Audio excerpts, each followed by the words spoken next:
জেলে থেকে এসে বলতেছে যে তার যদি কিছু হয় তাহলে সবাই কিছু ঝুলাই দিবে। এখন এই জিনিসটা ওয়াকার স্যার নিতে পারতেছে না।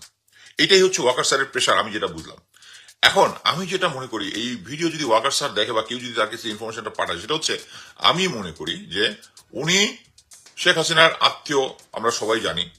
উনি, আমি গত ভিডিওতে বলেছি যে উনি হয়তো বা বাধ্য হয়েই জনগণের পক্ষে নিছে। তিনি নিজে একজন ভালো মানুষে মানে এত হত্যাকাণ্ড দেখতে চায় নাই, বাট শেষ পর্যন্ত উনি এতটুকু স্ট্রেংথ তার ছিল না, কিন্তু ইয়াং অফিসাররা স্ট্রেংথটা বৃদ্ধি করেছে। কিন্তু এই মুহূর্তে যেটা হচ্ছে, সবচেয়ে বেস্ট ওয়ার্কার স্যার বেঁচে যেত যদি জিয়া দেশের বাইরে চলে যেত, বাট এখন জিয়া ইজ ইন কাস্টাডি।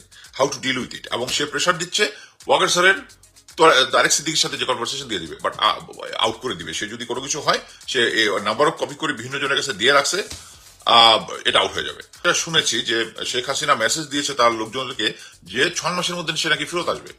আমি এটা বিশ্বাস করি না, আমি এটা বিশ্বাস, কিন্তু যেটা হবে, যেহেতু আওয়ামী লীগের